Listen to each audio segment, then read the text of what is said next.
Hello guys, എല്ലാവർക്കും fan ടോക്സിൻ്റെ മറ്റൊരു കിടക്കാച്ചി വീഡിയോയിലേക്ക് എല്ലാ ചെങ്കമച്ചന്മാർക്കും സ്വാഗതം.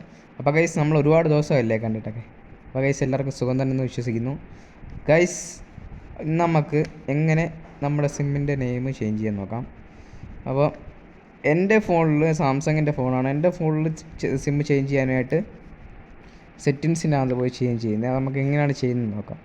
നമുക്കുള്ള പലർക്കുള്ള ഇതാണ് സിം എങ്ങനെയാണ് ചേഞ്ച് ചെയ്യുന്നതെന്ന് അവർക്കറിയാത്തത്. അപ്പം അറിയാമെന്നുള്ളവർ ചേഞ്ച് ചെയ്യാൻ അറിയായിരിക്കും അവർക്ക്. അപ്പോൾ അറിയാത്തുള്ളവർക്ക് വേണ്ടിയാണ് ഇത് പറഞ്ഞിരുന്നത്. അപ്പോൾ വീഡിയോ ഇഷ്ടപ്പെട്ടെങ്കിൽ ലൈക്ക് ചെയ്യുക, ഷെയർ ചെയ്യുക, സബ്സ്ക്രൈബ് ചെയ്യുക. നിങ്ങളെ വിലയേറിയ അഭിപ്രായങ്ങൾ കമൻറ്റ് ചെയ്യാനും മറക്കരുത്. നേരെ നമുക്ക് വീഡിയോയിലോട്ട് പോകാം. അപ്പോൾ നമുക്ക് നേരെ സെറ്റിങ്സ് എടുക്കാം.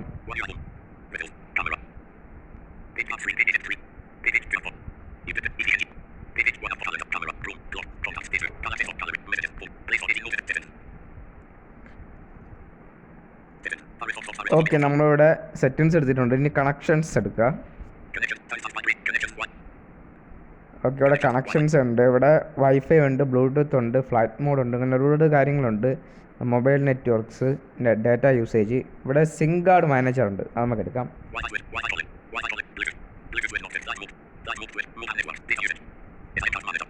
ഇവിടെ സിം കാർഡ് മാനേജർ ഉണ്ട്. അപ്പോൾ സിം കാർഡ് മാനേജറിനകത്ത് നിൽക്കുക.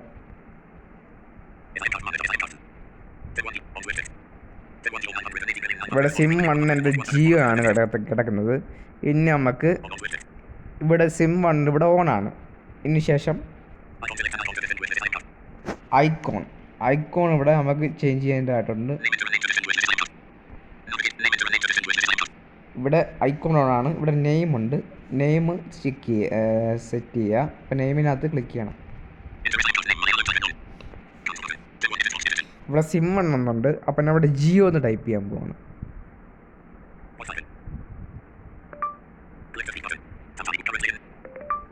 ജിയോ.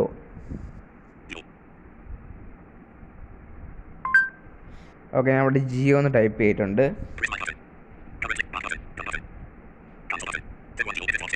സിം 1 ജിയോ. അപ്പം നേരത്തെ ഇവിടെ സിം 1 എന്നേ ഉള്ളായിരുന്നു.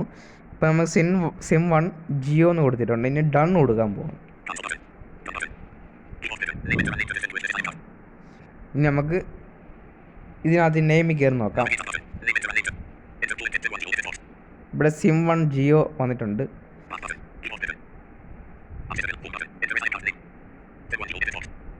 ഓക്കെ, ഇവിടെ സിം 1 ജിയോ എന്നാണ് വന്നിരിക്കുന്നത്. കണ്ടോ, ഇവിടെ സിം 1 ജിയോ വന്നിട്ടുണ്ട്. അപ്പം ഇന്നത്തെ വീഡിയോ ഇത്രയേ ഉള്ളൂ.